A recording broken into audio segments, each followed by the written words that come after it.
Hello, everybody. We are live. Hi, everybody. We are we're the only ones here. It did post up. I swear to God, it did post up. Oh, we've got 0. This is odd. Sometimes it Oh, says 1. 0, but there's a bunch of people there because I find that if there's a lag between the updating on how many people are there. Oh, they're creeping us then. They're creepies. Oh, I can guarantee you there's people there because I know I've got my account is sitting there. So that I can. I've got one view. It's like it's a really weird little icon. It says live for 38 seconds, and beside that, it's got this little eyeball with 2 people on it now. Yeah, but you also have to realize when it says live here, so live at 1 second, they don't actually see that 1 second for about 5 seconds or so, because there's that little lag between us and them. So it's like an East Coast, West Coast thing. Almost. There's a little bit of a lag here. Oh, 4. But what's that? I said we're up to 4. Well, there we are. I'm sure pretty soon people will be hitting the comments with all of their stuff.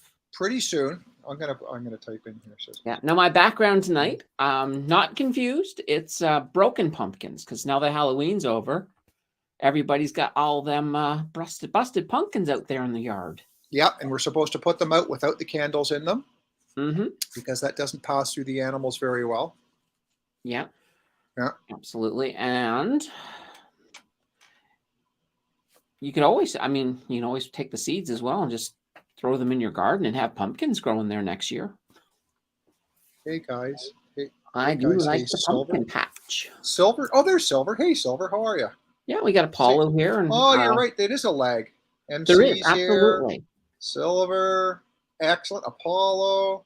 Perfecto. There we go. As we're reading them right now, we're still talking back and forth with each other about whether they're here or not. From their perspective. I think they're here. Yeah, they're in the house. They're in the house. They're in the house. All right, let's jump into it. We got a couple of things that I was talking to Candace. Ken's not going to make it. He's doing the domestic thing tonight, whatever that may be. Nancy was home for a split moment overnight to warm her pillow for 5 hours, and then I had her back to the airport for 6 a.m. this morning. She is out in, I think, your territory, Halifax, for a couple of days. And she's home for the weekend, then back to Montreal next week. And then I think she's home for the rest of the year. But, very cool. It's like bits and bytes, a different handful every time. So. And any schedules can change at a drop of a hat anyway, too. So. Yes, they can. Yes, they can. So let's, I was talking to Candace. I got some stuff that we'll get to in a minute, but I want to do a post-Halloween analysis. Let's call it a post-Halloween analysis. So, Candace, how many kids did you get? I had somewhere between 50 and 60. Okay. In the chat there, if you did Halloween, let us know in the chat how many people you got. So I got, no, I'm not going to tell you what I got. I had a client who is in Brampton. And Brampton is, in this part, is very populated, very popular. She figures she got about 270 people. Holy banana bread. That's a lot. Right. Then I was working with one of the OTs from work today. She figures she got 150 to 200. Wow. She's in Breslau, which is up by the water, just north of the Waterloo International Airport. Then Nancy came home and she said that one of her Montreal people could not even drive down her street to get home to her house. That's how busy it was. She figures she got 400. Wow.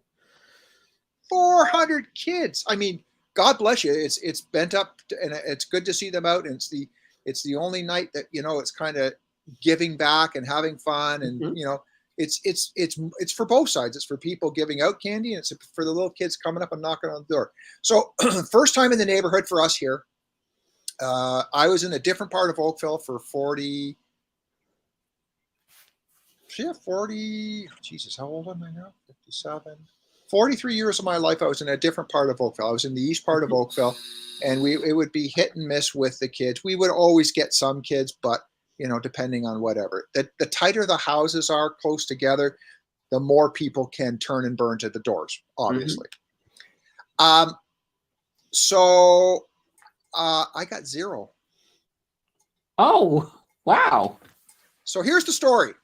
Here's the story. So Silver bought enough candy for 400 kids, but just got 1. Oh, it was funny. So here's the story. I'm a typical guy. No comments on that. That was rhetorical. That is the type that, not really, but for the conversation, it makes it more exciting. Goes out Christmas Eve and buys the presents, so on and so forth. I don't, but it leads in and it works in nicely. So work with me on this. And coming home Monday night from work, Nancy's still in Montreal. And it's like, hit number 1 grocery store. Walk around. I said, sold out. Yeah, we've been sold out for 4 days. It's like, four grocery stores. And these are big grocery stores, right? Like these are Fortinos. They're all the PC branded ones, right? I finally get to one that has is it the Make Good little granola bars? Sure. You know what I'm looking for? I'm looking for the chocolate. But nope, Timmy gets no chocolate this year. Then I get these little, they're like the little Ritz's crackers, but they're called Cheez-Its or something like that. I get a box of those. Okay, I think I'm probably up to 60 pieces by now because I have no idea. I'm generous. I give out 2 or 3 candies, at once.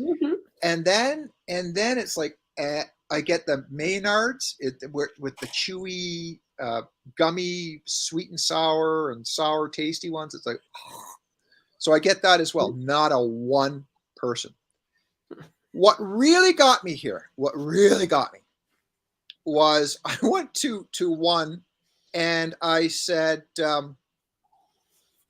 I was here last night doing groceries. Have I got too close to the avocados again? And am I imagining that where the chocolate was for Easter, for Christmas, for help me, I'm going down the list here. What other holiday can I? No, thank you. For Halloween, he goes, oh yeah, no, we're sold out. I said, there's Christmas candy up there now. He goes, oh yeah, overnight we stacked and reloaded all the shelves, and I mean all the shelves, both sides, up half the aisle of candies. I thought, we're not even finished Halloween. We haven't even had Remembrance Day. And here we are, full blown into Christmas candy. So I revolted. You know what? I thought I'd send a message to any little trick-or-treater that came up to the door and give them a candy cane and just send a message to the public.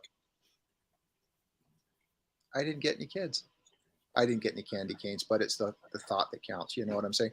It's like some people got candy canes. I'm listening to people on chats and stuff, and it's like, sorry, you got what? Candy canes? And they said, yeah, that's all that was left in stores.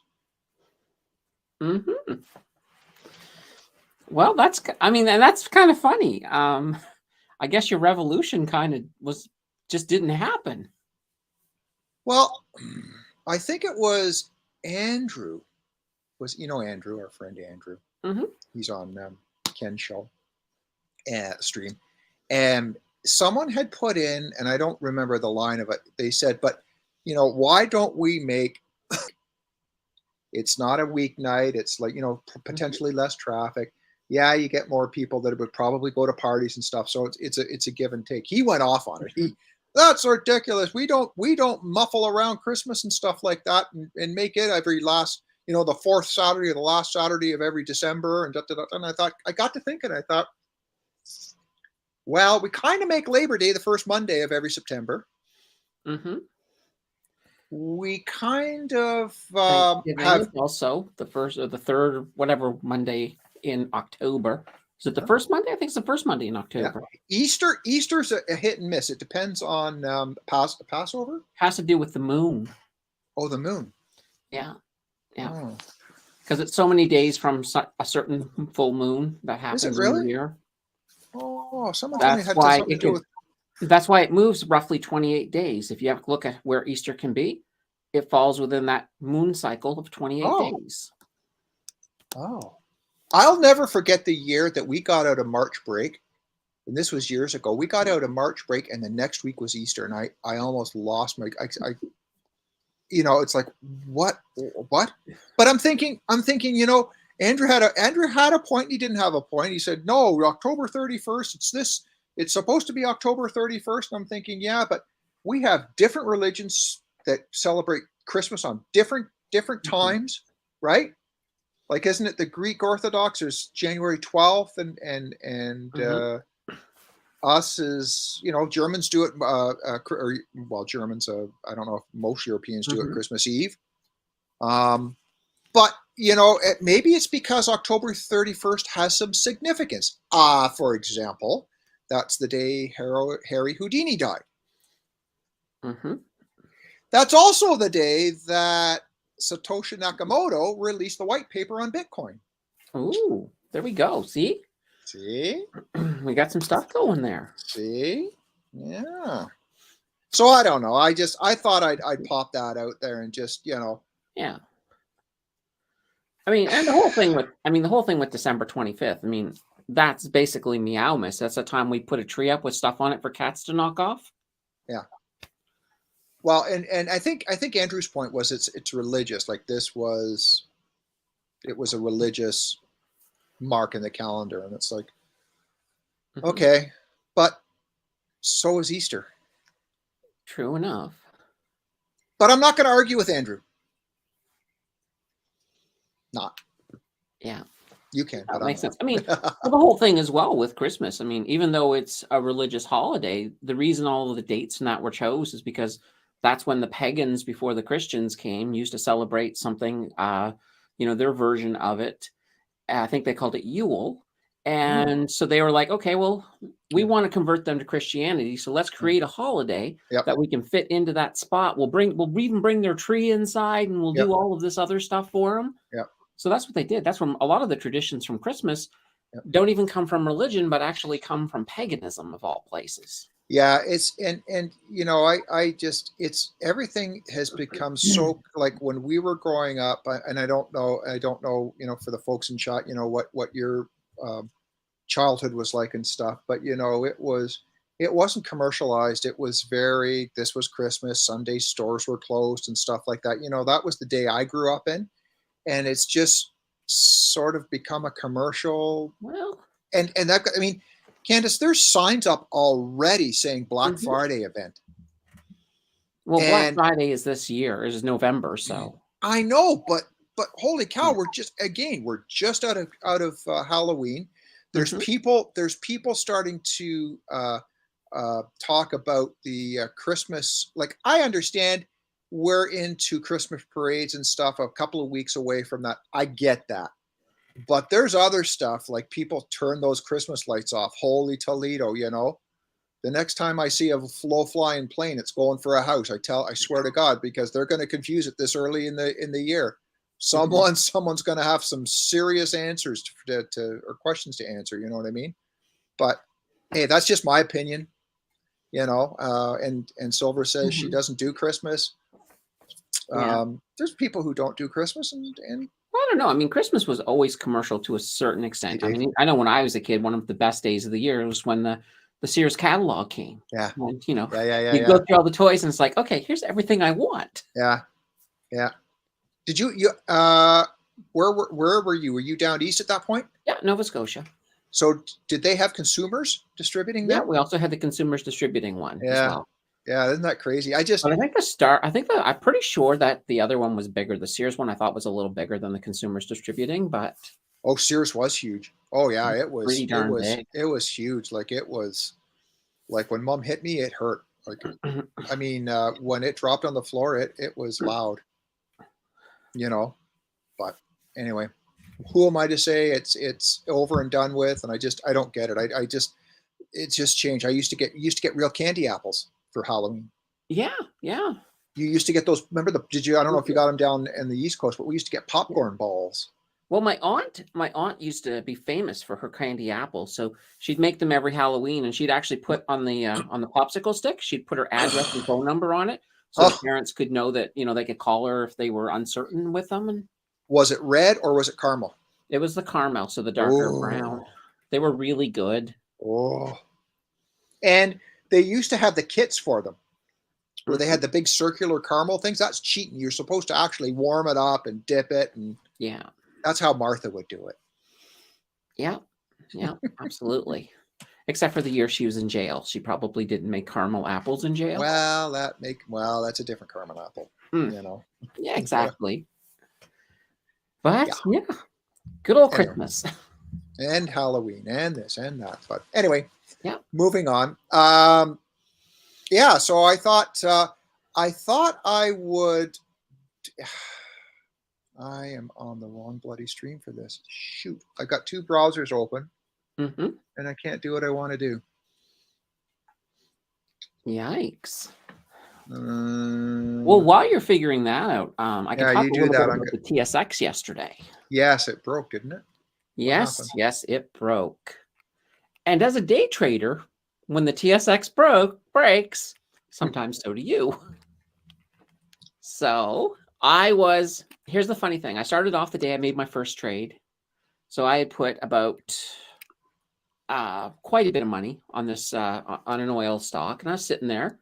It went up a couple pips, so I'm in a couple $100. I'm watching it, and I'm like, "This is great," and it just doesn't change. It's not moving. I'm like, "Okay, this is odd." So Yeah. I'm getting nervous because normally, if it stops moving and all momentum, it's going to reverse. So I sell, and it comes back as a loss. So like a $200 loss at that point.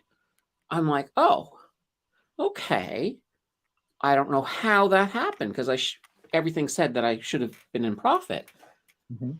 I tried to make another. Well, I didn't even try to make another trade because I noticed nothing was updating. So everything was just completely frozen for almost 2 hours in total. Now, So is here's this the right thing out of the box, like right at 9:30?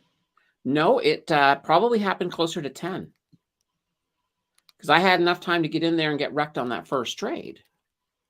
But mind you, like I said, that trade should have been a victory if it weren't for the fact that I couldn't see any of the information updating.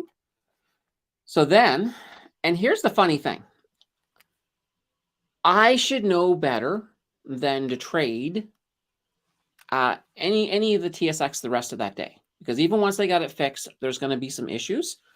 But I wasn't smart enough to do that yesterday. Oh, Because I was like, I need to make up my money. I need to. And I did. I made up the 200 initially. But then everything just kept going wrong. And I'm like, I don't understand. Why are things not behaving correctly? So I was about $300 in the hole. And that's when I called it quits on the day. But just before I called it quits, I was listening to the news trying to figure out why the market was behaving so weirdly at this point. And they're like, oh, yeah, there's a whole bunch of orders that are stuck in limbo that are sort of coming in and going out. And I'm like, oh, no wonder nothing's behaving, which is why you shouldn't trade on a day like that. And I should have known better, but, I learned my lesson again. so I remember being greedy and trading on, what were the big ones? It was, remember when that came out? It was on Reddit. Was a BlackBerry? Was it BlackBerry and yeah, there was GameStop? BlackBerry, GameStop.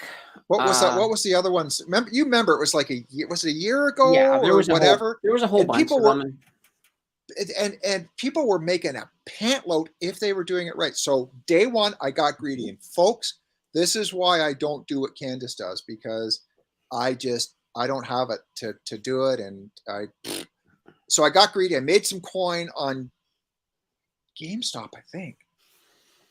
Mm-hmm. Thought I'd try my luck on BlackBerry. It was BlackBerry, wasn't it? The next day, or wasn't that one of the hot ones? It was BlackBerry. That was another one, BlackBerry and AMC, as MC was mentioning. So, BlackBerry. Yeah. So next day, what do I think? Well, feeling pretty good. Go in. Guess what? Bell hits at 9:30, and I guess the trading volume just boom. My trades weren't going through anything like that. I finally get through to Royal Bank and stuff, and they say, I said, look, it's not my fault. Well, it's not our fault. I said, whoa, you're the carrier of this. This is your trading platform. That is your responsibility. What are you going to do about it? You know what they said they were going to, and I lost a lot of, well, a couple $100, which was a lot. Mhm. We'll give you, they charge $9.95 a trade. We'll give you a couple of free trades. I said, pardon, pardon, you know? Yeah. Well, one of the things about trading is I try not to trade within the first 10 minutes of the day.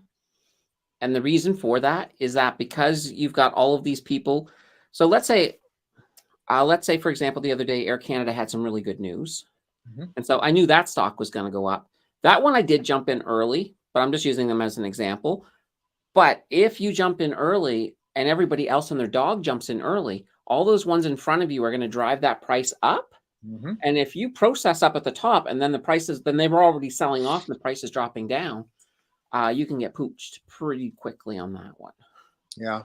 See, and that's just the luck I have. Like, I mean, I am nowhere even in your province for knowledge and expertise that you have compared to my level.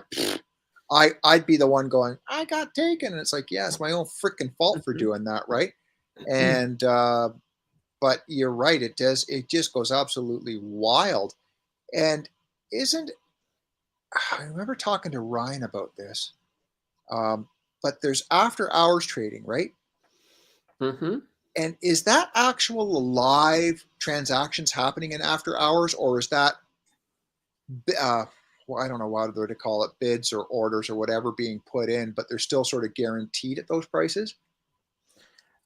Like, how Yeah, does that work? Is that after hours? it's more of the latter, but it's also not every security is not available in it as well. So it's Oh, kind of a select group within that. got But it.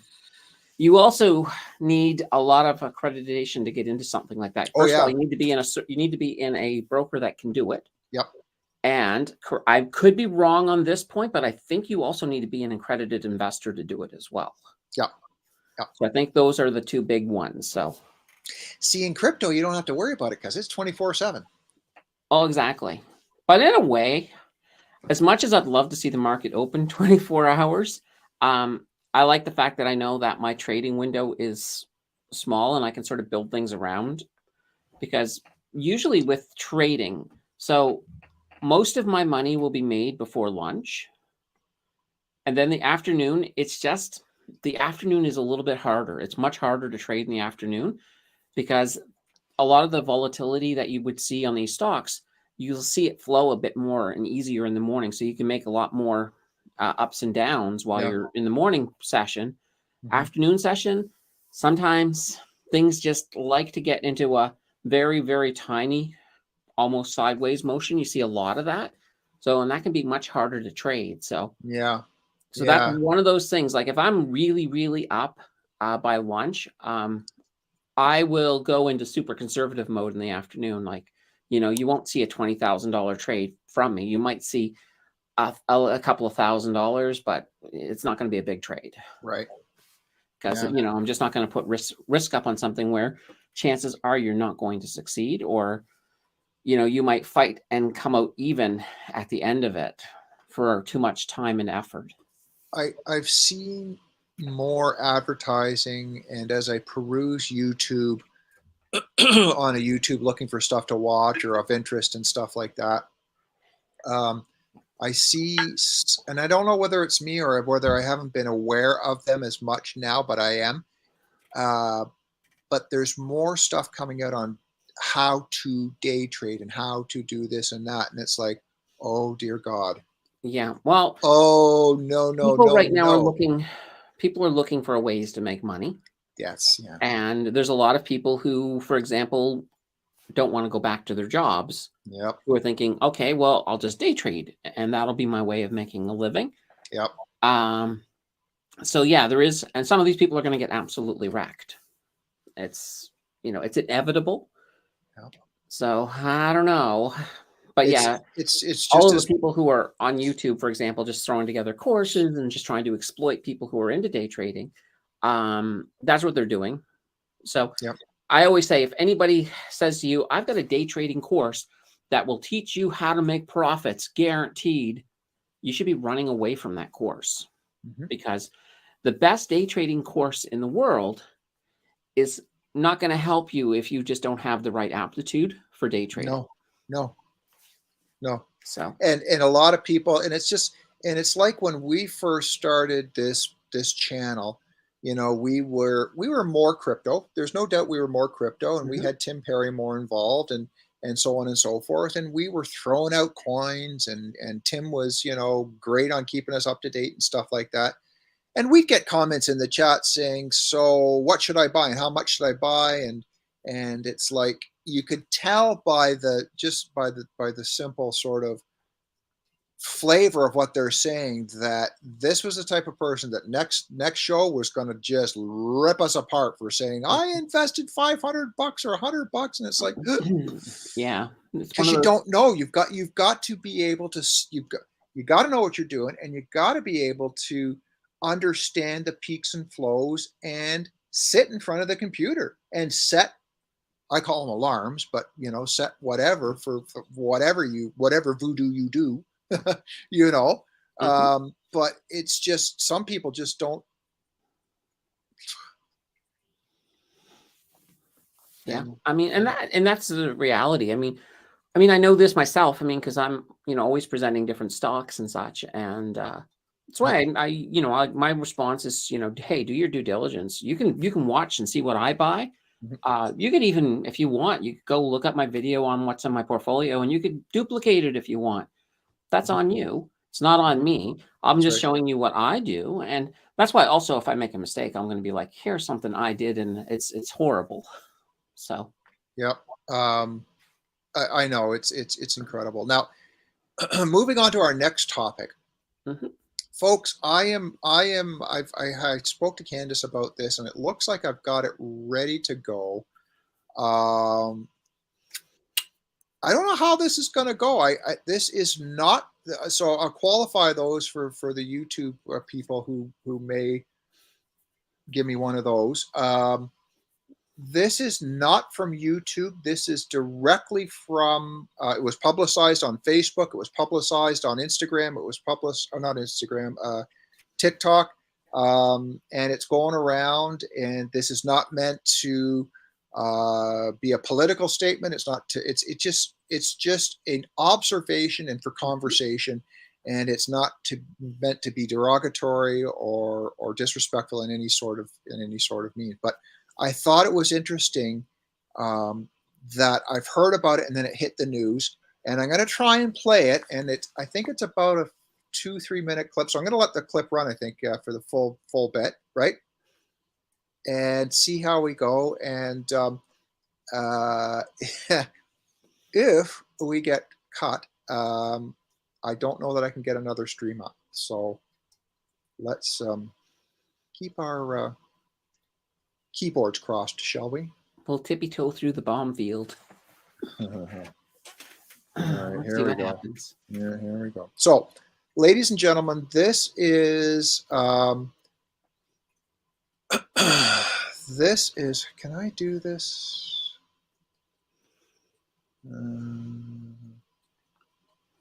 Hoping I can do this. So I think we're going to present it and then have our faces on the side.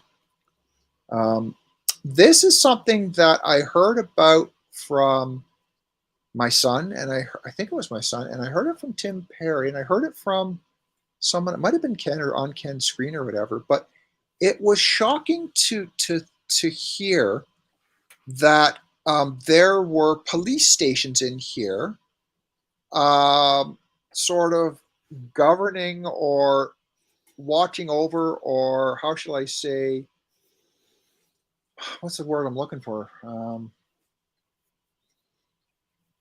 Not enforcing, is that a right word? Anyway, they're country folk, and I came across it on CTV, and I thought, okay, this would be interesting to show, because it's. I'll get to it afterwards, but let's see how we go, and if we're back, we're back, and if not, have a good night. Here we go. Oh shit. So this is from the CTV Mime channel. By China's government. The issue has ties to the GTA and beyond. Here's our Allison Hurst with the story. 3 Scarborough and Markham addresses are on a list of so-called police stations said to be organized by the Chinese government. Under this kind of practice, China violated other countries' sovereignty. A Spain-based non-governmental organization outlines at least 54 of them around the world, claiming there are also intimidation tactics being used. The Chinese authorities use this kind of overseas service stations to try to get their targets, so-called suspects, to return to China. The addresses are listed on a website registered in China in 2014. One of them in a business plaza, where inside empty teacups and garbage lay on the boardroom table. Another, a family home in Markham. And the third, Are you the owner? a convenience store in Scarborough. We're here because there are allegations that this address might be linked with a police force operating out of China. I'm sorry? Yeah, I don't know.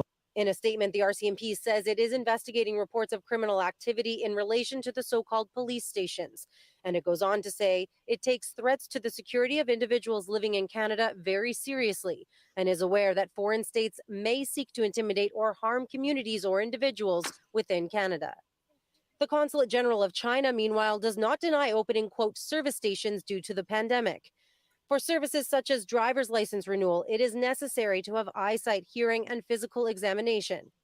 The main purpose of the service station abroad is to provide free assistance to overseas Chinese citizens in this regard. Good afternoon. On the heels of that report, a U.S. judge has unsealed an indictment accusing 7 Chinese nationals on behalf of the People's Republic of China of harassment, threats, surveillance, and intimidation to coerce a victim to return to China. We also allege that the defendants threatened and harassed the victim's family members, both in the U.S. and in China.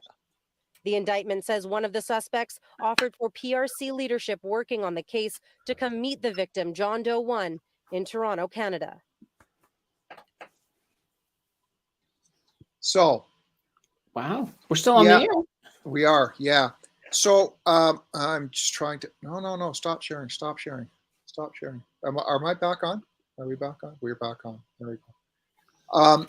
So I have a couple of thoughts on that. Driver licenses are just an excuse. Yeah, That's just an excuse. I mean, come on, guys. I mean, you don't hear about that happening with the United States or England or Australia, any of the, or India, or maybe it is happening for India. Maybe it is happening for other countries. But I think what disturbs me is that there's got to be stuff like this going on behind the scenes that we as the general public don't know about. But now that this has been brought to light, why? No, that's a good question.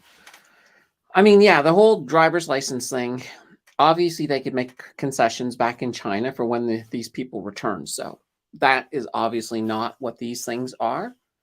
And if they want to police their own people who are in a foreign country, it could even be something as simple as, if you try to defect, one of our police people will come and get you. But how did that happen in the old days? There were proper channels. Why all of a sudden now is... But who says it hasn't been happening? Well, that's what I mean. I mean, it's probably been going on for a very long time, and it's just now that it's coming to light. Well, you think about it, and as I'm watching that, I'm thinking, so what other example could we draw that's even close to a parallel with that, where someone is... Do we call it manipulation? Do we call it under the watchful? Let's call it under the watchful eye of, because that's more of a general term. It doesn't point, doesn't insult. But the mafia. Yeah, I can see that. They've been around, since Louis was a boy. You know what I mean? It's like they've been around forever, and it's just all of a sudden. I guess it's what gives a certain country the right. And why do they think they can come in and do this in another country? Isn't that kind of an insult to us? Yeah, I would say it probably is. I mean, and it's usually not going to be your Western countries who are doing this. It's more or less your countries where freedom is not as free as it is here, where you're running into this. And And you take the mafia as well. If you ever go to like Vancouver, I mean, Vancouver has Chinese mafia. They've got Russian mafia. Triad.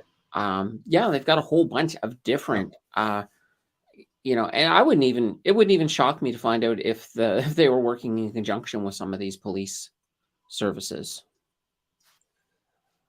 Well, and there's the thing. I mean, it's just it's to what end are we that? And I say, do we not know what's really going on in the real world? That maybe, just maybe, this goes way up to the top, where it's our federal government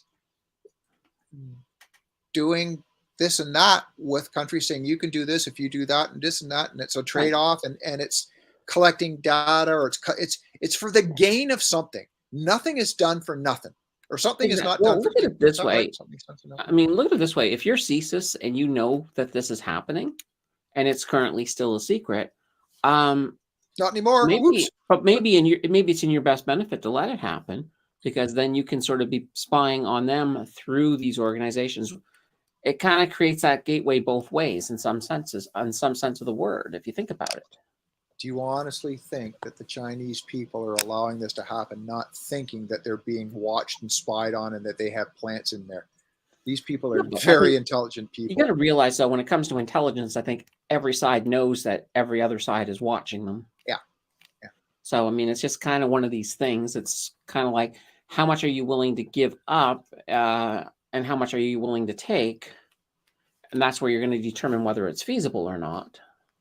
I think where I'm somewhat taken aback is the fact that, why are you throwing this out to mainstream news and adding more ammunition for someone to not like someone else, or to say, here is entitlement of another country, and all these assumptions and presumptions to be made by people, and the finger pointing starting and stuff. Why would you stir the public pot when we got enough shit to worry about, and we got enough stuff going on in life? Well, this is probably one of these situations where I don't think they wanted it to get out. But some reporter managed to break the story, and hence it got out.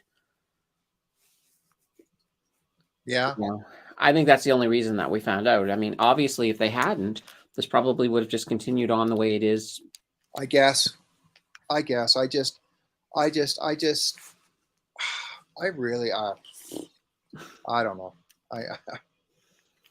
Yeah. I don't have much faith in the direction we're going. Well, the world is a little crazy.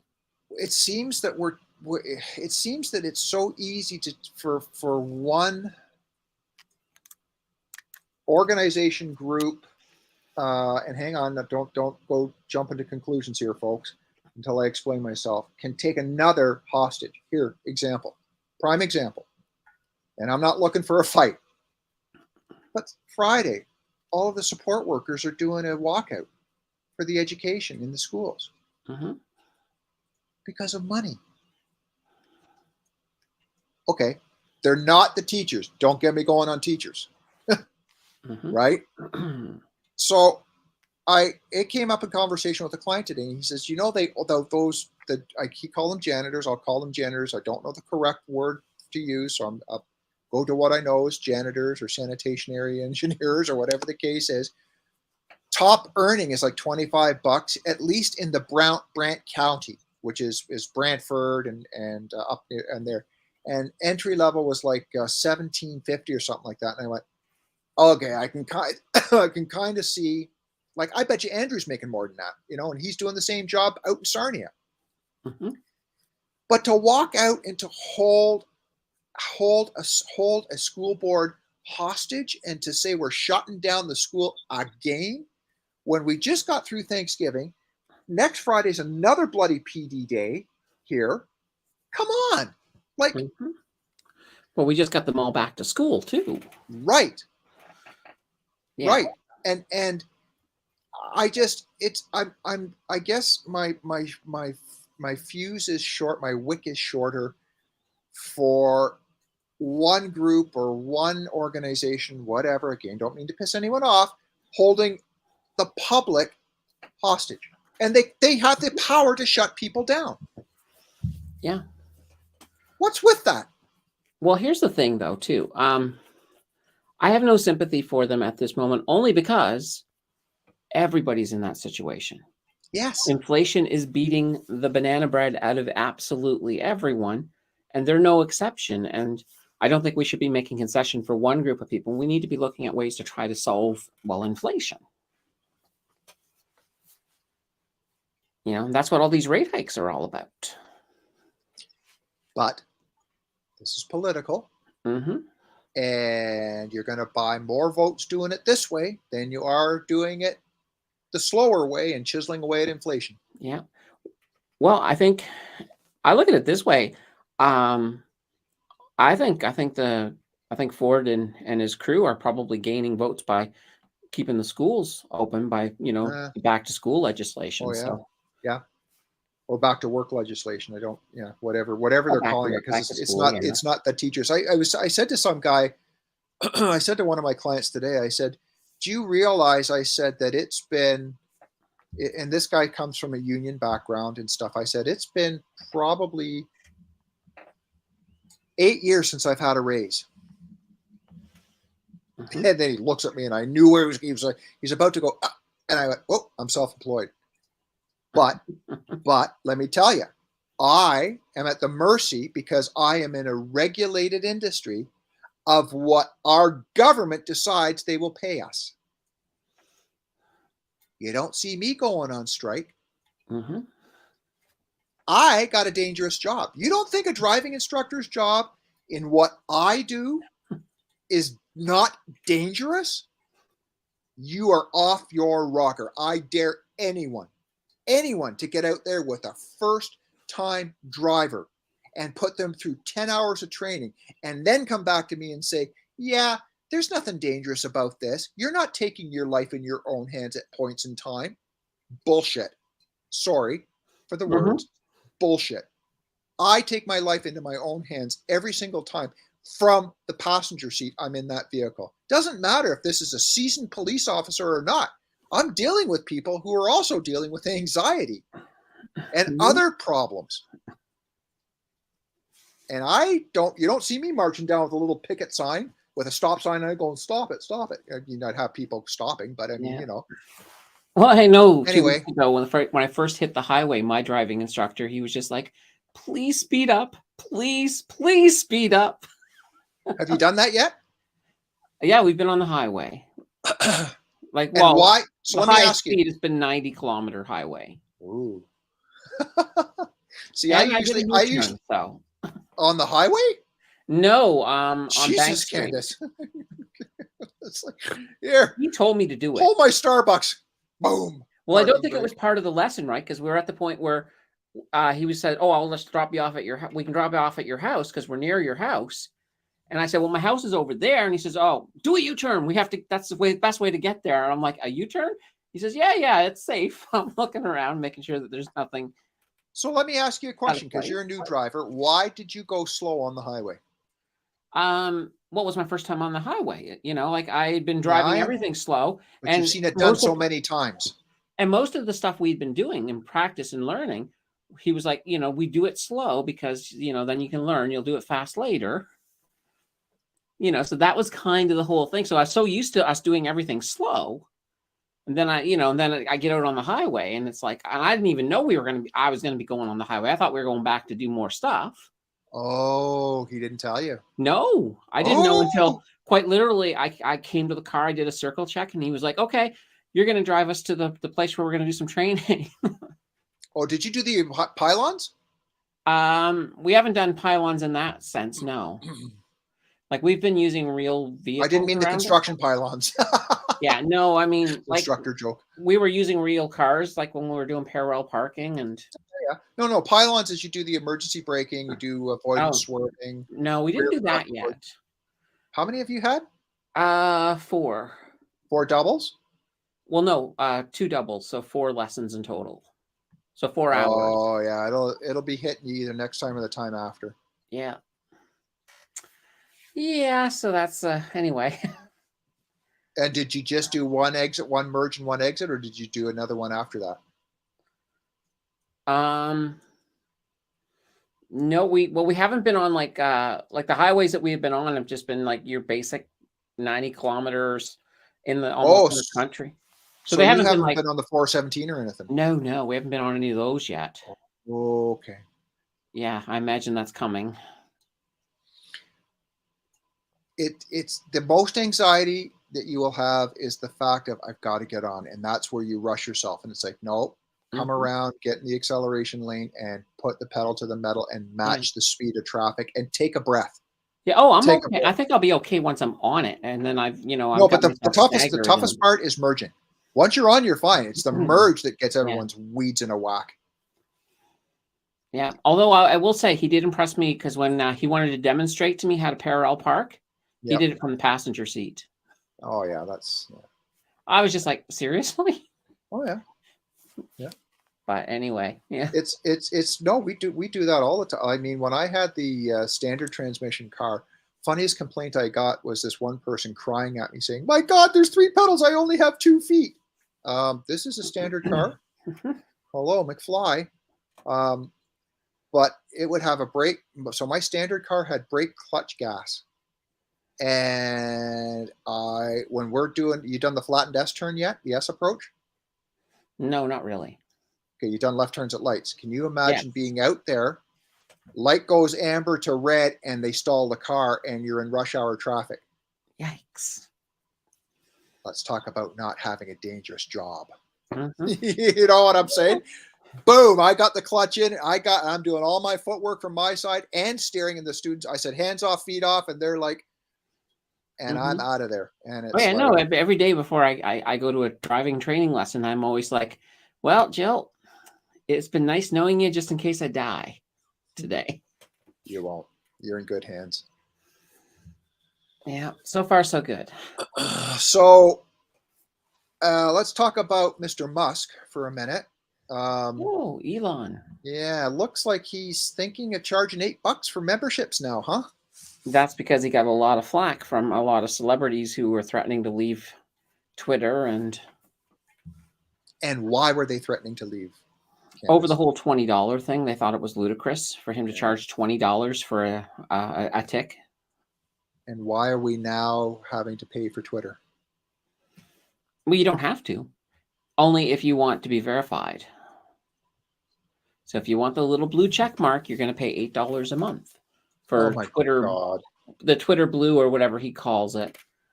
There's some people that will do it though, because then that way there it gives you a little bit more validity. So if you're trying to sell something on Twitter, if you've got that blue check mark, then they know 100% you're a real person and not a bot. So what a scam! What a scam! If it is your business, if you're using Twitter for your business, it probably is worth it, to be honest. But for the average person, I mean, there's no point in doing it unless your ego wants it. Yeah. Because at one point, the only way you could get it is you had to have an insane number of followers, or you had to be a public figure or a celebrity. Yeah. Yeah, I don't know. I don't know what he's going to do with it. It's interesting because the wind blows in many directions. I can say this: Elon uses all 4 points of the compass. Maybe even the ones in between too. Yeah, well, he's definitely not centered. But it's going to be interesting to see what he does, because especially if he's starting to do the freedom stuff, the freedom of speech, and it's going to be, you know what I mean? Mm-hmm. Once Donald comes back in gear, which it looks like he's starting to ramp up again. And there's people starting to vote already, for the primaries online. Mm-hmm. And it's like, oh boy. Yeah, it's like it's roughly a week away. So it's going to be interesting. I don't get it. And the U.S. government is going after TikTok now because of it being China based. And here we go back again. It's like, is this just make work projects to go and get someone for something that absolutely is redundant, and you're not going to get any type of result or fix anything or ever get anything accomplished? Well, sometimes, yeah. It does work out that way. On the bright side, at least nobody's going after YouTube, so we're safe. For now. For now. for now. It's yeah, Candace, I don't know. I don't know what this is all about. But there was some good news for Canada this week. Okay. So last quarter, our GDP actually went up still. So up by only by 0.1%. So we have slowed considerably. Mhm. But what that means is that if you want to go by the technical definition of a recession, Canada technically can't be in a recession until, or one can't be called until Q2 of 2023. Now they could conceivably still call a recession without that requirement because it's not the only requirement. But because tomorrow we have this big thing. Freeland's given her economic address tomorrow. Of course, it's probably going to be a whole bunch of nothings, and every question asked will be answered by basically a misdirect to another question that they want to answer instead of the one that's being asked. Mhm. Kind of the way politics has gone in Canada. And this is not even just a liberal thing. This is all the parties. I find none of them will ever give a straight answer. It's like you ask A, they answer B. Then you say, okay, well, let's ask C. They'll still answer B. We had someone from the old neighborhood drop by here in the new neighborhood in the summertime, and he is a technical guy or something for the Ministry of Health for Ontario, and he's very high up. And he said the amount of money that gets allocated out of the Ontario budget to the health and what actually gets done is mind-boggling. He says the bureaucrats and the politicians come to my department just to get sound bites for something to put in the news. I can believe it. And he said that, and I'm going, I'm kind of glad that I didn't get into office when I was close to it. It's like, because I don't know that I could do it. I think I'd lose my marbles. Well, the problem is every time you get an honest politician, they don't get elected. Right. You know, because people don't want to hear the truth. They want to hear their version of the truth. Do you think that we should have 4-year terms and that's it? Or two at the max, like the U.S. Do you think? I would say probably maybe 2. And that's the whole thing, though. You'd have to sort of look at how you would rebuild it. Like I'd like to see a lot of reform. One of the things that annoys me is I think the Senate shouldn't be appointed. I think they should also be elected. Mm-hmm.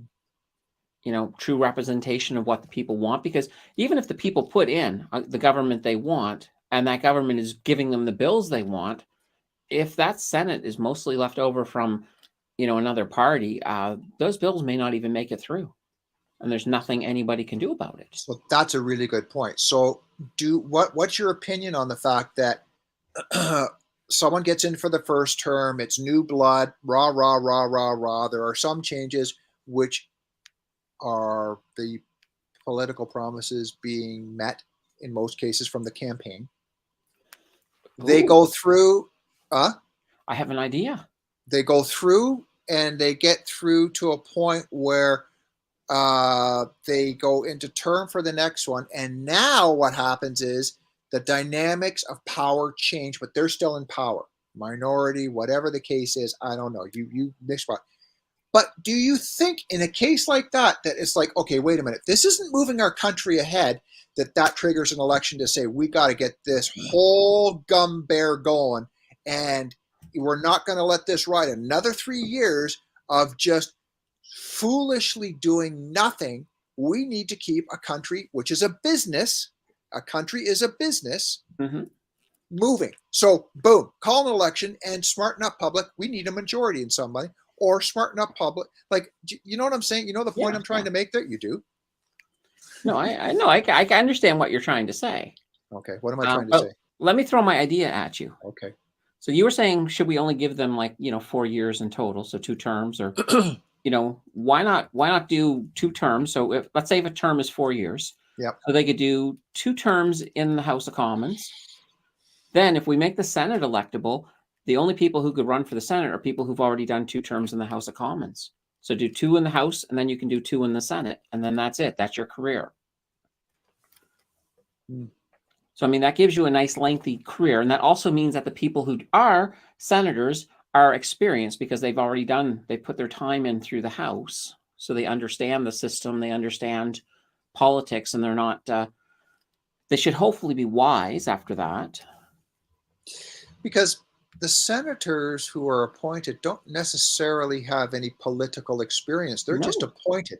They could be And- anybody. I mean, Yeah. when and- Trudeau was ready to appoint, he could just appoint somebody off the street if he wanted to. I'll go. He could be like, I like that Tim Danter guy. Let's put him in. Yeah.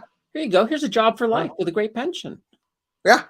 Yeah. And that, but is the Senate, the Senate is, that's a monarchy thing, isn't it? Yeah, it's kind of left over from the monarchy thing. It's Well, mind you, the U.S. has a Senate too. yeah. Well, the U.S. Senate is a little bit different, though. Oh, You know, the Senate in the U.S. actually does vote on most of their legislation, so most of our MPs are kind of equivalent to senators there. oh, And then they also, in the U.S., they also have a legislative assembly as well. So, but you know, without getting too deep into American politics. Like right here, we got a few different things. So when you want to have a law passed, you've got to first of all get it through the House of Commons. 2 readings. 2 readings, yeah. And you also got to get it through 2 readings in the Senate. And then even if it makes it through all of that, it then has to go through the Governor General for royal assent. So anywheres along that path, you know, it could be shot down. Most times the Senate doesn't usually shoot things down, but kicks the bills back to the House of Commons and saying, here are the changes that need to be made before we can approve this. You know, and then it goes back into debate there, and they might make some of the changes and send it back up again. And So what they're doing is they're sending it to the Senate, who doesn't have any technical political experience, is weighing in on something that's made 2 readings through the House. They're making a political decision with no experience, and they're kicking it back for another political update. pretty much, yeah. It's one of the That's things that messed they can do. And the thing is, too, if a bill takes too long to get through the whole thing, it can actually get, you know, like if you hit summer session, your bills pretty much fall off the docket, and you got to They start die. all over again. And so it's not the best system out there at all. I mean, considering too that, you know, our government, that sometimes it seems like their sessions get shorter and shorter every year. Because, you know, I imagine that they're probably already starting to think about their holiday break. Oh, that's yeah. coming up pretty soon. Yeah, and they go till what, March? Something, I don't know if it's till March, but they definitely go through January and December. And Yeah, and then they're off for summer, and it's like, but now keep in Are you mind, a some of that politician? time they're supposed to be working out of their Constituency out of their office. districts. yeah, So the constituent, yeah, which is true. They do. Yeah, I mean, which they do. I'm just giving them the gears and stuff like that. But and it's not an easy job, but you know, and other than of course the leaders are pretty much always kind of on the spotlight for stuff. as far as I know, we've only got 2 leaders, don't we? Yeah, well, technically, I mean, we've got Well, you got where's- Trudeau, and then yeah. you got Polyev. Yeah, where's the other guy? I haven't seen. No, he's on Trudeau's shirt tail. Just No, but hanging there. I've not seen anything in the news about him. no, he actually had something. He came out a little bit. Was it last week? I think he came out and said something about. I don't remember what it was. There was something that annoyed him, but It was the HST something? Wasn't HST related or I don't think something? it was the HST. Holy cow! Chat. What was it? What was Singh going on about this week? If anyone can remember. But it's like Um, right, because he's out there so often. It's like Yeah. if I was the NDP, I'd be going. Yeah, I don't know. It may have been related to the trucker convoy, actually. Oh, he's no one to talk about. That is brother. Yeah, Freaking I know. golly. Oh, and that, what is it? Is that a witch hunt for the trucker convoy? It seems like just a witch hunt. Like It- here we it- are it wasting kinda does. time again over what? Because I know now they're trying to get Ford, and it's like Well, I don't know if Ford's. I mean, Ford's just saying no, no, no, and good pretty for much. him. And you know what? That Ford guy, he's a trooper. Did you watch his interview last summer where a bee went in his mouth and he pretty much swallowed it? Yeah, yeah, I saw that. It's like, Kept going. You know, it's like my brother Rob would have put ketchup on that before he bit that sucker. probably.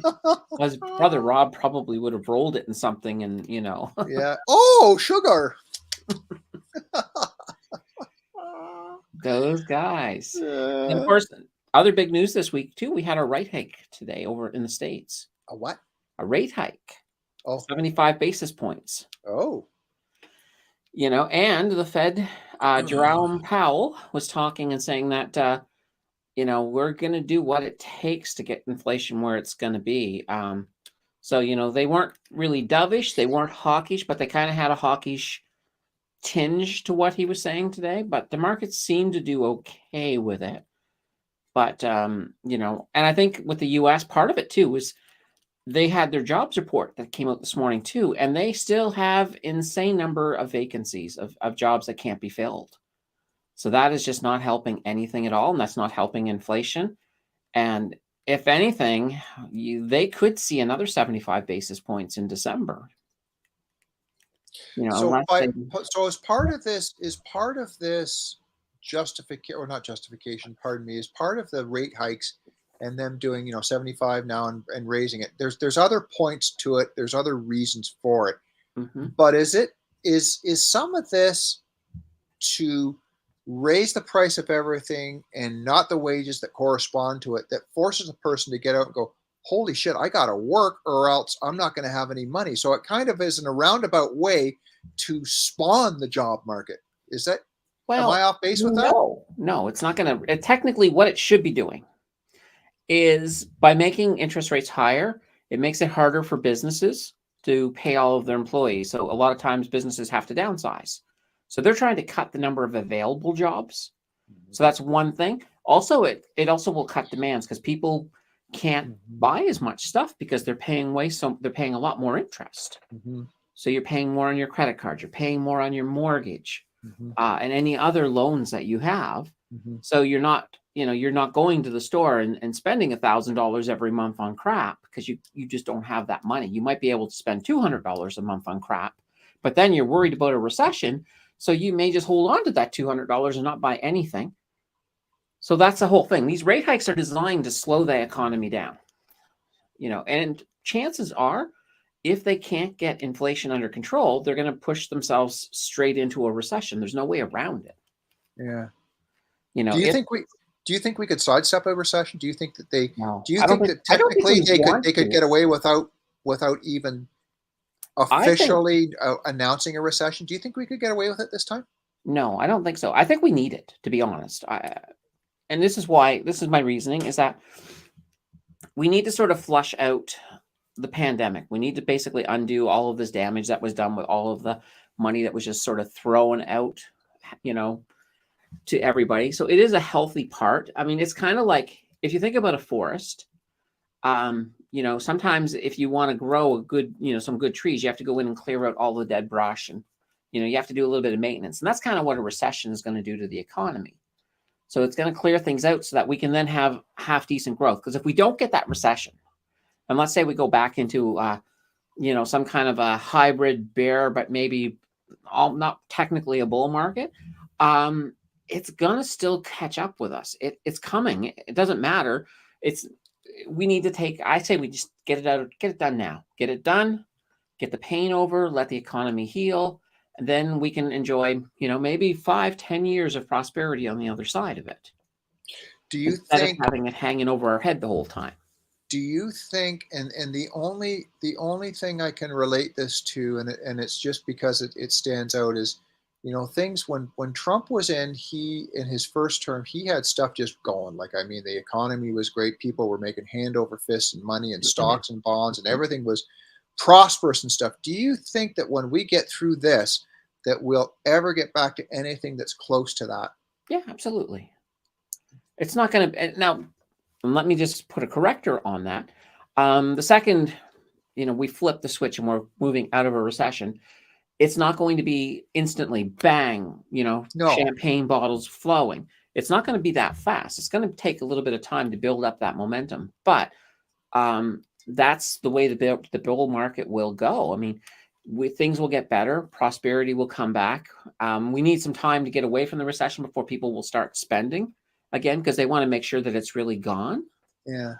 And then as the economy picks up, a lot of times what's happening is you get some of your rate hikes or rate cuts coming in. The yields on the bonds will start to drop. There'll be a lot more money. And then eventually, maybe 15, 20 years from now, we'll be heading back into another recession, because that's kind of roughly when it happens. You're making, what was it you that said that bonds are making like 4%, which isn't too shabby? Well, there's some of them are up. Some of them are close to 5% now. So here's a question for you, and those who are left in the chat, thank you very much. We're just over an hour now, but let's say you come into $30,000 at the year end, okay, and you can take half of that because the other half's going to go to taxes, so you get 15, or you take it all and you put it into an RRSP. Okay. In with what is predicted to happen, Q1, Q2, Q3, whatever, what do you invest the 30,000 in? Here's the thing. All right. First of all, we need to know a clarification on this. If you don't need that 30,000 and it's just investment and you don't need it anytime like within the next few years, let's say you don't. Go down that path. Then you're better off investing it either in your TFSA or your RRSP. Investing it in blue chip stocks that are all at super crazy discounts right now. Like your bank stocks, for example. And the bank stocks right now, like you take the Bank of Nova Scotia, back in January, its dividend yield was around 4%. Now it's at 6% because it's, there's such a deal on that bank right now. So you can get better dividends. You can get some really good companies that are going to give you more value over the long term than taking a 5%, GIC for 5% over a couple of years. So that's where it comes down to. But if you think you're going to need that money, like in a year, let's say if you're buying your house in a year, there's no guarantee the bear market will be done. There's no guarantee you get your money back if you go with the blue chip. So if you need your money within the next year or even 2 years with it, if you absolutely have to have it within 1 to 2 years, then GICs start to look a lot more like a better possibility. But here's the thing.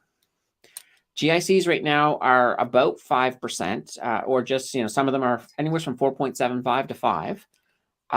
We still got more rate hikes coming, which means those GICs are going to go up a little bit higher. So, question for GICs, okay? If it goes up to, what did you say they're at, about 4.5%, 5 right now? Right now, yeah. Well, let's say EQ Bank, for example, 4.75%. Okay. Let's say EQ Bank GIC goes to, let's just say it hits 5%. Okay. And someone invests in it at 5%. That's got a term on it, correct? That's right. And it maintains that 5% for that term, correct? Or does it fluctuate when the price of GICs go? That's locked at 5%. It's locked in, right? That's not a bad freaking. Exactly. That's not a bad bet. You protect your money.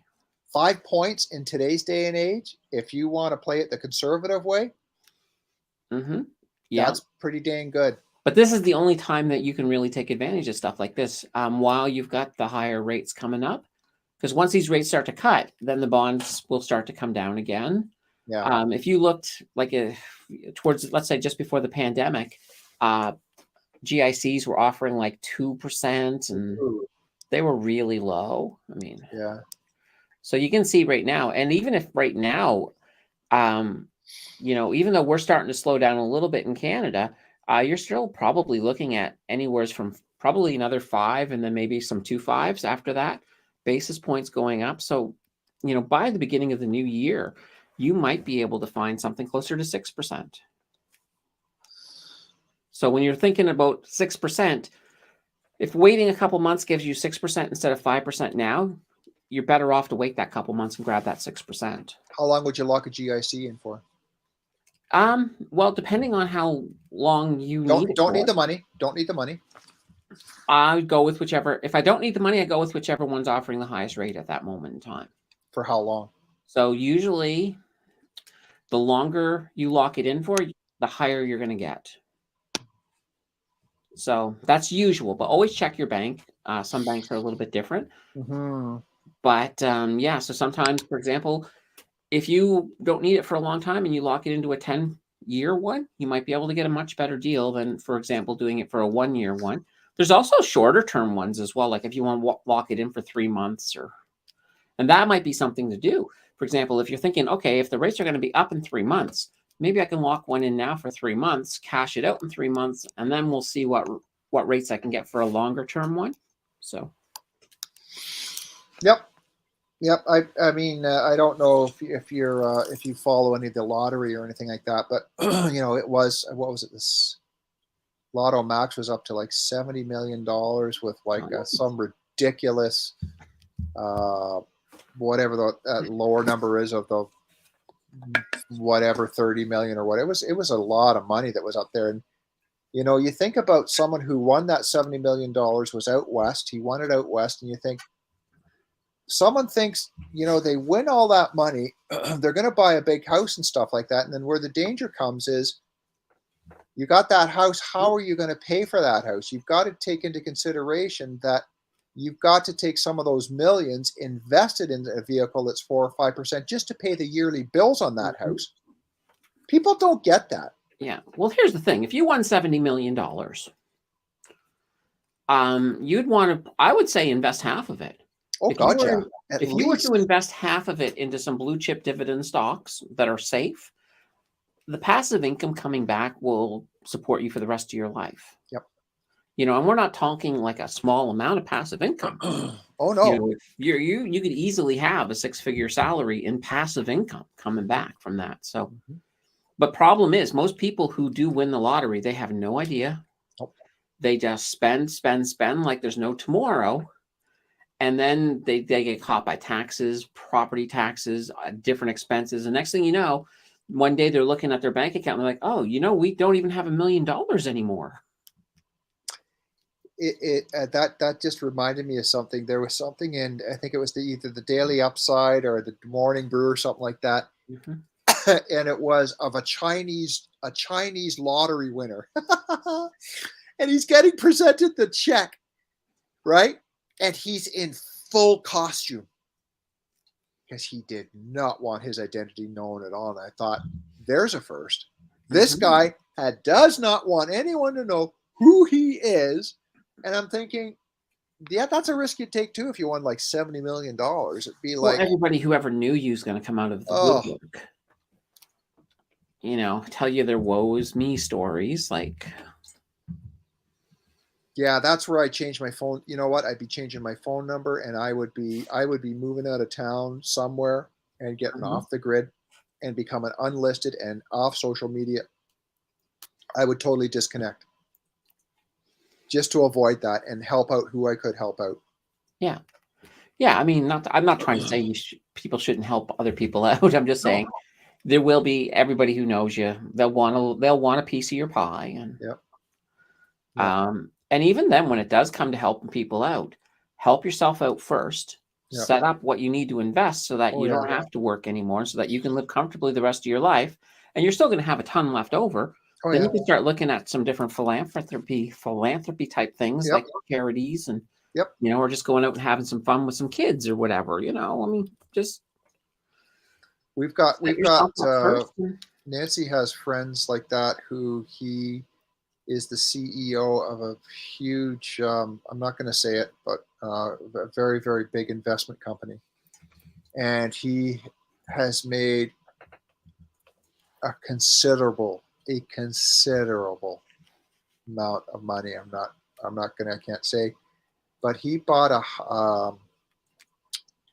100 or 200 acre property that's up outside of Peterborough.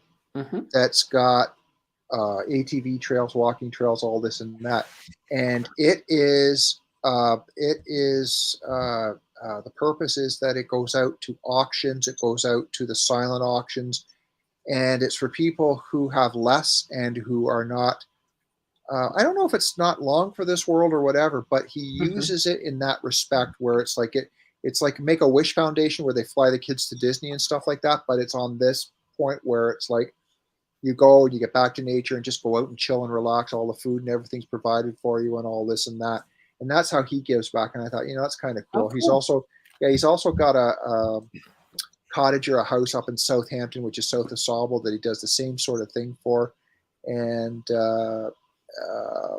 very, very, very, and they live in a very modest house here in Oakville, and you'd never know it, but very, very giving couple. Oh wow! Yeah, it's nice to see that. It really is nice to see that there are people out there and that are true to their thing, and it's not just a business and a business write-off, because some of it do. So I mean, let's face it, some people do it because it's a write-off and they can get the tax. Their heart's really not in it. It's just like a, you know what I mean? So. Now for something a little entirely different. So okay, I got the new studio. So the Mac Studio. That's my new computer. And on the Mac Studio, I've got two monitors. One of them is a ultra wide. So it's basically, the two monitors are basically, I can put 3 windows on it. And then I got my laptop set up. But here's the beautiful thing, and I never knew that this could work. But when I grab my mouse on my studio, I can drag it across all the screens, even over onto the laptop. And I can even use my keyboard between the two, and I can take the mouse laptop and drag it back. I can't drag Windows to the laptop, but I can move the mouse and I can use the keyboard on both computers. So this laptop has 3 screens? Well, no. The laptop has 1 screen. Yeah. The Mac Studio. Oh, the Mac Studio. The Mac Studio. What's Mac Studio? Well, the Mac Studio, that's my $6,000 one. No, but it's a computer. Is it a laptop? Is it a? Yeah, it's a little box. Okay.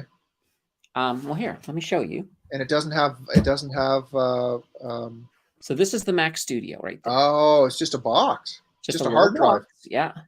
And so this is the ultra wide, and you can sort of see I got 2 screens there. Yeah. Oh, you can do that on 1 screen. Yeah, and then this is the other big one right here. Okay. And cool. then over here is the laptop. Holy shit. So yeah, so I can drag my mouse cursor across all of this whole territory. Oh my god. Yeah, so that must look absolutely intimidating when you've got all the financials going for stocks. It would be like, well, it really helps. I'll say, holy jive, that's quite the setup, Candace. It works pretty well. Now I'm off center, but that's fine. You can see a little bit of the blue screen now over on the side. Oh yeah. I've got a blue screen that I can pull across in case I want to wear green. Quite a setup. It's a vanity thing. Yeah, that's all right. No, that's good. Good Lord. Yeah. Good Lord. That's cool. That's cool. So what is the purpose of the studio? Is it just that it does more things, or? Yeah, well, if you take the MacBook Pro, the studio pretty much has about twice the power that it does. Okay. Like it's got the M1 Ultra chip in it, and it's just packed with abilities. Yeah. So do you use wireless earbuds? Yeah. You do, eh? Yeah, I'm not wearing them right now, but no, but you do use them, right? How do you find them? I like them. At first, I didn't. Okay. You can sort of yeah. They're in that, but yeah. The big thing is that you have to realize that you've only got so much of a charge on them. Yes. So you use them strategically, right? Like if you want to listen to something quietly for a couple of hours, use the earbuds, especially if you want mobility. So some things I will use them for, like if I'm listening to YouTube videos. Whereas if I'm listening to a news or the financials, I'll usually just unplug the computer and just let it play out of the computer. Yeah. Or right now, nothing's plugged in, so your voice is just going throughout the room. Right. But And it also depends on which ones you have. Like there's a newer version of them. The ones I got were Yes. from last year. Yeah. Each version The gets a noise. little bit longer amount of time on them. So mine can Yeah. go about 3 hours before I need to charge them. But they charge really fast. Yeah, I was looking at the new earbuds because I've got these. These are $10 ones from the gas station, and I love them. Like, I mean, they've got this little, see that little thing here, Mhm. and I find that normal earbuds, like the normal Apple ones that are just the plastic, they're falling out of my ears. But with this thing, this white thing, it stays in your ear more, and that's what the new Apple ones have in it, with noise canceling and all this and that. Yeah. And it's like, yeah, but they're like 300. They're just over $300, and it's like, Yeah, I think that's roughly what my buds were. Yeah. Somewhere in that vicinity. because I'm looking. I got a whole whack of points on one of my Visa cards, and it's like, huh. Well, you know. Do you have a iPad as well? Yep. I got And what have you got? The Pro? it. Well, I think it's an Air 2. An Air 2. Okay, so it has Something no like that. memory. No, it's got a lot of memory. Oh, okay. What's I the think one? it's What's the one that does 128 no? gigs? I think. How much? I think it's got about 128 gigs on it. So Okay. And do you use the iCloud to store stuff? I do. Okay. But you know, I know what this thing I use the most for. I'll show you. Hitting Jill. No.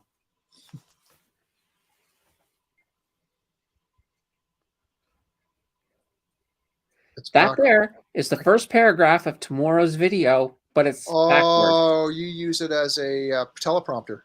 Yeah, well, I put it in the teleprompter, which reflects off of the glass, which is why it's backwards here, so that when it reflects right side up. Oh, right. Yeah. Now the teleprompter, the best thing with the teleprompter is that I don't have a single that I have to edit out because I don't write ums into the teleprompter.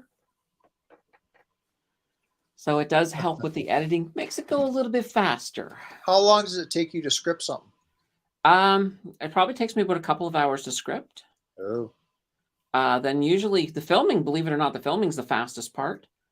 So a couple of hours to script. Filming, if it goes well, 20 minutes. If it goes horribly wrong and I'm saying all kinds of crazy stuff, and sometimes I come off on some pretty crazy stuff, then it takes a bit longer. I've seen it take up to an hour. There's one time I had this perfect day. I think I had the perfect presentation. And then I got over, checked on the camera, and I forgot to hit record. Oh. Yeah, because it's like, so this here, unplug it. So this is the camera right here. Whoops, bring it over. Nice. You know, so it's got a nice little thing, but because it's back over there filming this way, just a little red button. If you don't hit the red button right there, it doesn't record. Don't you have a remote? I probably have a remote I could set it up with. Which isn't, you know what? Now that you've mentioned it, that's a really good idea. I should probably do that. See, I do have this. Now, if you watch one of my videos, you'll probably occasionally see it when my hands come up that has this in it. This here is my teleprompter control. Oh, so you can control the speed. Scrolling. You know, that way there, you know, I can. So you're spending 3 hours for like a 9-minute video. For a 9-minute, well, more than that. Then there's the editing. Holy shit. This is why I don't do videos. Right. So, and it depends too on the type of video. So for example, the video coming out tomorrow is a deep dive. Deep dives don't require as much editing, only because all I need to do is I need to come up with some B-roll footage. And then I bring up my little board thing so that I can break down the company statistics on it.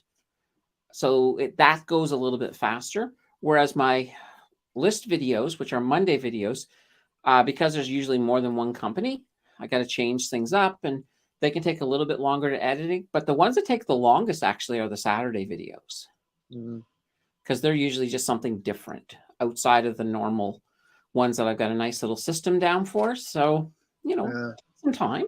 Yeah. So it's not too bad. It's one of these situations where, and I always feel like sometimes like I'm not editing enough. Like, but then Oh, there's also no. over No, editing. you're doing fine. You're doing Like fine. one of the things I've started to do recently is I used to get really anal about breaths. So now I'm only looking for really, really noticeable breaths, and I'm editing those ones out. Yeah. But if I take a tiny breath and it flows in the, then I'm like, okay, yeah, that one can stay. Yeah.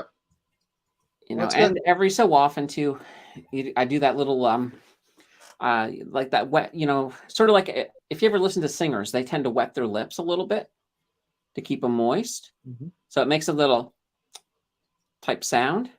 Yep. And I probably have about 6 of those I remove from every That- single video. Yeah, I've noticed that every once in a while, and I know it's just Mm-hmm. it has no effect on, it doesn't do anything for me.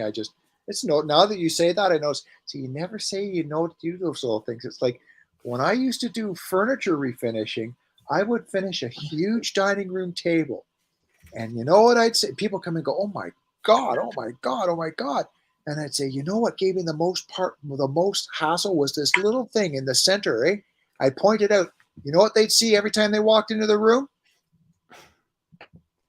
As I stopped saying where my little flaws were, and they never do. Mm-hmm. So anyway, Yeah. Oh, another exciting thing on my channel this week, I finally got my first community member. you have got your first community member. Yeah, got my first community member. So that's exciting because Good. I want to start creating some exclusive content for the community members. And there's no motivation to do that when there's none. No. So No. now that the first ones come in, I can start. So far, the only exclusive content my community member has gotten is I dressed up Blaze as a shark for Halloween. Saw that. So yeah, well, you got to see that because you know me outside of, All right. of the site because you're on my personal one. But the community member got to see it. So one person. That's hilarious. But I'm sort of looking, and it's funny thing. One of the things too is I'm kind of mulling over the whole day trading thing, and I'm actually thinking of doing most of the day trading as community stuff. So if people want to see it, because So you're going to do it live as you're doing it? I might do some live stuff, or or I might just do it like I'm gonna do my first hour of the day, maybe do it live. Because like I'll be honest with all the 15 that are on here now. I don't know as much as you think I know. And the day trading, I'm transparent. I don't give a shit. But Nancy says, you should get into day trading and stuff. And I went, I don't know if I got the brains for it. Like, I don't know if I've got that intuition for it. She goes, well, isn't Candace going to be doing a course on that? I said, yeah, I don't know if that would even help me, because could you take someone with zero? Could you take someone from zero and say, this is probably about the best shot you're going to get? The way I would look at it is if I were to do a course, I would probably want to do a screener before I let somebody into the course. Right. And just see if they've got the right aptitude. If they absolutely don't have the right aptitude, I'll still let them in the course if they really want to. Yeah. But I'll tell them I don't think they're going to succeed. Yeah. Before they come in. Yeah. Only based on, and I'll tell them why. Yeah. And then leave it up to them because the last thing I want to do is I don't want to be one of these people promising the sun. So what would, I don't know if you can, and if you don't want to share it, don't share it, but what would be maybe 2 qualities that would be like, yeah, no, that's just another strike to say this isn't for you? What would be something that you would hear, or they would like, what would it be? If you can't keep your emotions under control, oh, okay, day trading is not for you. Okay. Because think of it this way: if you make a bad trade and you lose $1,000, you just have to smile and move on and not worry about that. But what happens to a lot of people is they get so wrapped up in it. They're like, oh, crap, I got to get that back. I got to get that back. I'm going to make a bigger trade. And at that point, they're setting themselves up for a bigger loss. Because, you're going to have losses and you can't let it just tear you apart. Because, it's going to happen. My best day, I think, has been 3,400 to the positive. You know, and I've had a couple days where I've had losses just as big. It does happen. I think something that can intimidate someone that holds people back from doing it, or at least the smart people, is the knowledge base that they think they have to have.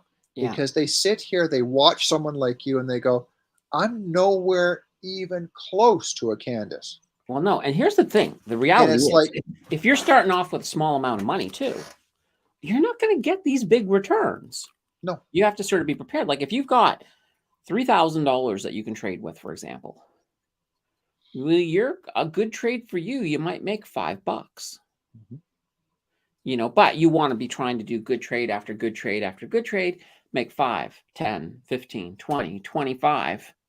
And then the next day you might be making maybe 6, 12, 18, 24, that type of thing. So it really comes down to, like, if you have a lot of capital, that's when you start to make money. That's why a lot of people get sucked into leverage, because leverage makes it like it'll let you trade with more capital than you have. But when things go horribly wrong, it can completely wipe you off the map. Now, right now, I'm not using any leverage at all. But keep in mind, I have a good amount that I can use for trading, that I've got set aside for that. Yep. You know, and that amount, at the end of the day, everything beyond that amount gets sent on to bills. Yep. And that amount just sits there and it's ready to go trading for the next day. And keep in mind too, you know, because I have a good amount, it doesn't mean I'm going to trade it, the whole thing, because that's crazy. I usually just do smaller trades. For me, my maximum trade side is probably about $20,000, because, you know, with $20,000, you can get to a point where every tick, so every cent that a price goes up, you can be looking at making or losing $20 for every single tick. wow. You know, and so then that's why you're really paying attention, because, and this is where things get crazy, is sometimes when people lose, they'll get to the point where they're like, okay, well, I'm in such a hole. Oh, this is looking good. I'll use 40,000 this time. And so instead of the $20 a tick, it's now $40 a tick. And if that turns around and goes horribly wrong, you've lost twice as much as what you just lost the first time. That made you then go a little bit riskier. You know, and that's kind of the whole eggs in one basket. So, like, you know, like today, most of the trading, I only had maybe one stock I could really trade, because the market wasn't really, most of it was going down, and I don't like day trading on the inverses. Unless I have a very clear signal on those, but only because an inverse can flip really fast. And when they flip, even if you've got a stop loss in place, they may drop 10 ticks in a second. Ooh. And even if you've got that stop loss up, you know, at 08, it may still sell at like 05, unless you put a limit into that stop loss, and then you haven't sold anything, and then you're sitting on some stock that you pretty much have to wait, unless you want to realize that loss. So normally what you want to do is you want to basically spread your money around a bit. Yeah. If possible. And on days when it's not possible, I just, the money that would be spread onto other stocks just sits there and doesn't get touched, because I have a limit on what I'm going to use on any one, because I want to keep that under control. Yeah. Two things. Teddy Gator says, can you day trade on Wealthsimple? You can. It's not the best setup. Okay. And even like right now, I'm doing most of my day trading on National, but I'm actually looking to move it over to Desjardins. Okay. And the reason for that is Desjardins has this ability that you can use called a trailing stop loss. So with a trailing stop loss, I come in and I basically say, let's say I bought Air Canada for $10. So I can come in, I can buy, let's say 100 shares of Air Canada at $10. Then I can say, I'm going to put a trailing stop loss of 4 cents on it. So what that means is at $10, if the stock falls down, the trailing stop loss to $9.96, it'll sell it because that stops me from losing. But because it's a trailing stop loss, if Air Canada goes up to $10.05, well, that stop loss moves up the same amount. So all of a sudden, that 4-cent stop loss is at $10.01. And once I'm in that situation, I'm in profit. If it falls, it's going to sell at that point, you know, and I should get profit. There's always a possibility if it falls. Your stop loss, your stop loss is at a percentage of. Yeah. Well, wait a minute. You still have to. How does it trigger? Oh no, because if you've got your stop loss for 10% and it goes to 11%, it's heading down to 11%, it's cashing you out. Yeah, it will cash you out. But at that point, because if you set it for 10%, but it made it up to 11 and then comes down, it moves that stop loss up 1%. So in that case, you're probably still in the hole because if you're starting the stop loss 4% below, you want to at least make it up 8%, there. Yeah. Now, where that is good, because my biggest weakness, and I will admit this, my biggest weakness is I will take chips off the table a little bit too soon. But it's not that bad of a weakness. It's good to take profit instead of losing it. But with a trailing stop loss, I can just let it run. And then when it does turn around, sure, I don't get that top 4 ticks, but I probably would have jumped out way before then anyway. So I'm overall making more money than I would have if I hadn't been using a trailing stop loss. Interesting. The other thing that I remember you saying is that you always cash out at the end of the day. Yeah, typically that's what day trading is. You cash out at the end of the day. There are some exceptions.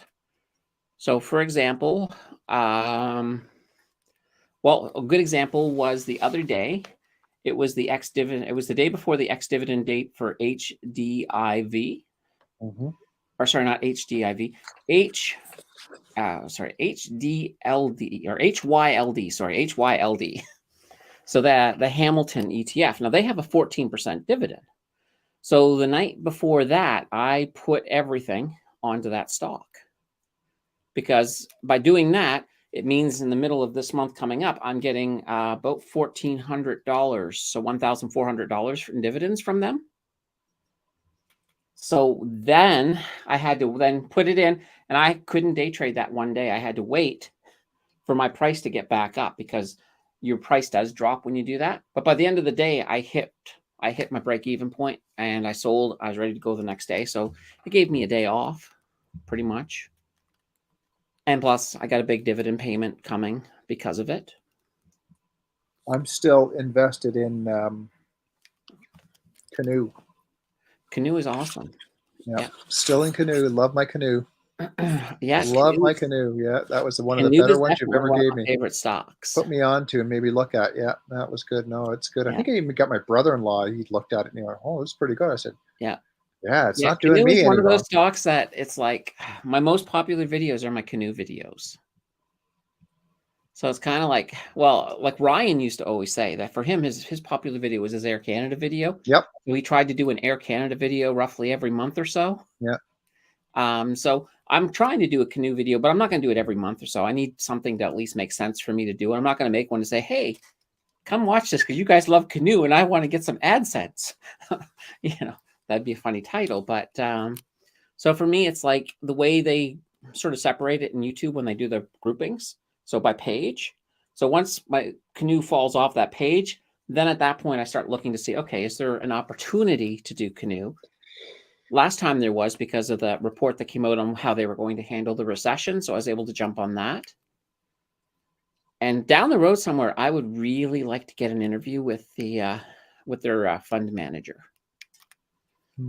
I think I'm still a little bit too small, but I'm growing. Yeah, you're getting there. You're getting there. The one thing that came to mind was if you, okay, we'll call it day trading. If you were to day trade, do you have to be near a computer? Like someone who works a 9 to 5, can they day trade? Not very successfully. Okay. So if you're working 9 to 5 and you can't be at your computer all the time, what you might want to do is look at something called swing trading. So swing trading is like day trading, but over slightly longer periods. Ryan used to do that, didn't he? Yeah, I think so. I think he did a swing trade with Doge, I remember. Right. But I knew he yeah, did so you something. want Yeah. longer periods of time. So you're going to do your TA. You're going to try to figure out where something is going, and then you'll set up a trade that it might be a week or 2 weeks, or maybe it's just a couple of days, for example. Yep.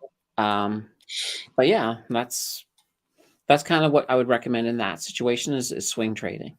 What's C11? Bill C11. Bill C11 is the internet bill. So basically, what Bill C11 is trying to do is give the CRTC power over things like YouTube, so that way they can sort of encourage the algorithm to show Canadians more Canadian content. You actually believe that? Well, that's what it's supposed to do.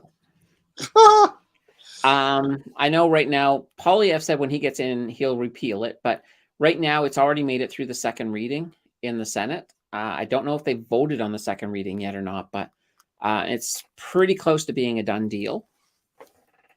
Now, I've heard different things where they're going to force you, for example, a certain amount of French content as well, which I'm like, well, why are you going to show me French content? If I don't speak French, I'm probably not going to watch the French content. But, and here's a funny thing. I know I watched some of the House of Commons on it, and some of the senators were like, because some Canadian YouTubers went in and gave their points, and they're like, this is going to give you more discoverability as a Canadian.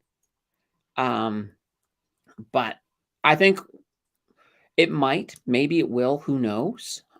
To me, I don't know. But here's the worry I have is that what are going to be the requirements for your content to be considered Canadian content? Now, in my case, I'm probably okay because most of my stuff is Canadian stocks.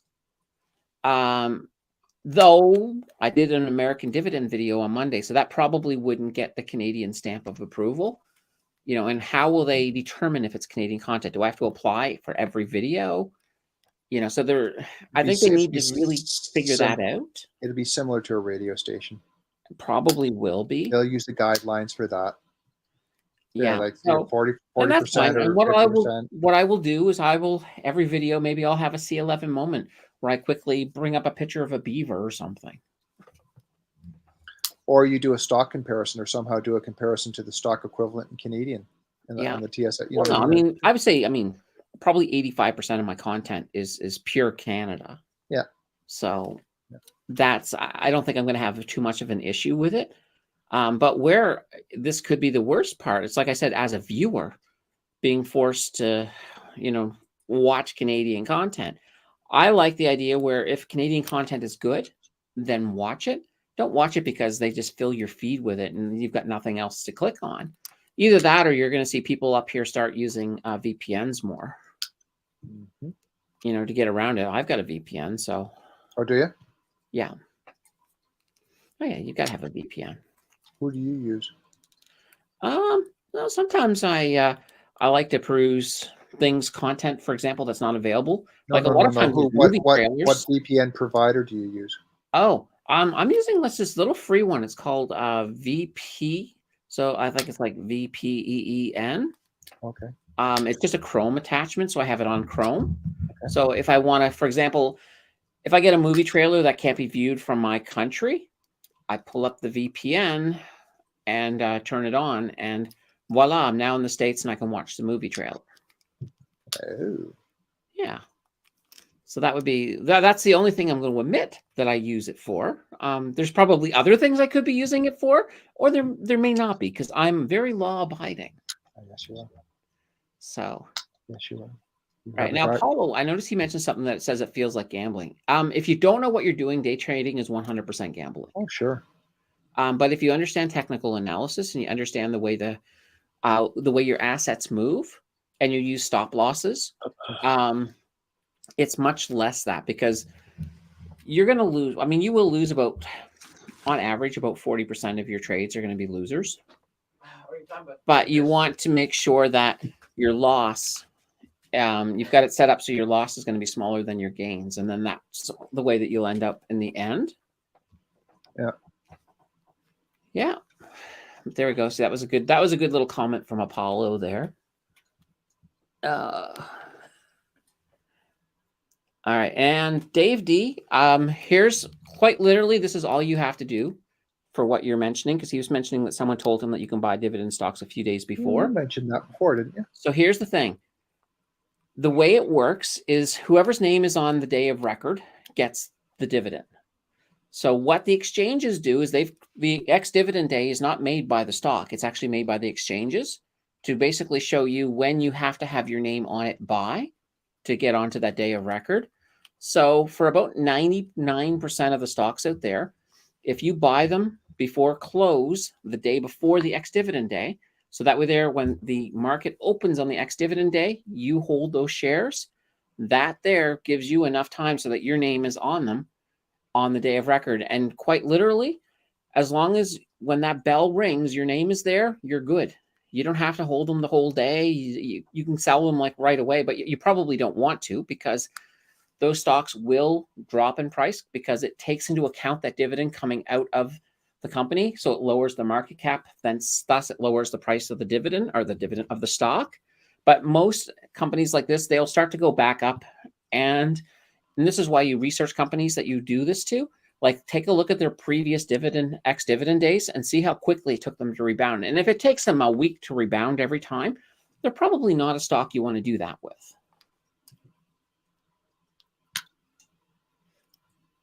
Yeah. Now, in a bull market, you'll find it's a lot easier to pull that off because stocks are rebounding much faster. So, but yeah, you could conceivably, if you had a chunk of money, I wouldn't do this in a bear market, but in a bull market, you could probably, sit down and figure out maybe 6, 7 different companies that have different dividend dates throughout the month that pay half decent dividends. And you could probably play it so that you get all 7 of those dividend payments. So yeah, it's called the dividend capture strategy. I got videos on it. Holy man. So actually, I think I did a dividend. I think I did a dividend. I think I did a video on it roughly about a week ago, Dave. So if you look on my channel, just look back about roughly a week and it's there. Yeah, you did. I remember seeing it. Yeah. That's the nice thing. I've got so many videos now that I can pretty much answer almost every question with, go check out that video. And that's the way you should be doing it. Yeah, no, absolutely. That's good for you. It's good you got that repertoire. Yeah. Well, it's also easier because it's like, there it is. It's all done and polished. Yep. Opposed to me trying to pull it off the top of my head and maybe forgetting something or all of that fun stuff. Holy banana bread. This has been a long episode. It has. Almost just under 2 hours. It's like, what the hell? I know. We normally don't go this long. No, we don't. People in the house. See, Ken? We're starting to feel like it's a Ken show. Yeah, no. No. I got to get up and go to work tomorrow. No.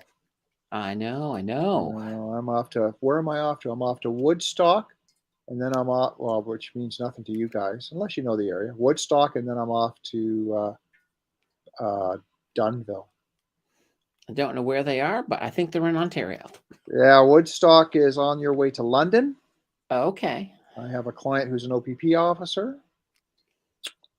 And then I'm off to Dunnville, and he was a garbage collector. He is a garbage collector. Okay, there you go. So yeah, it's about just under a 2-hour drive between the two.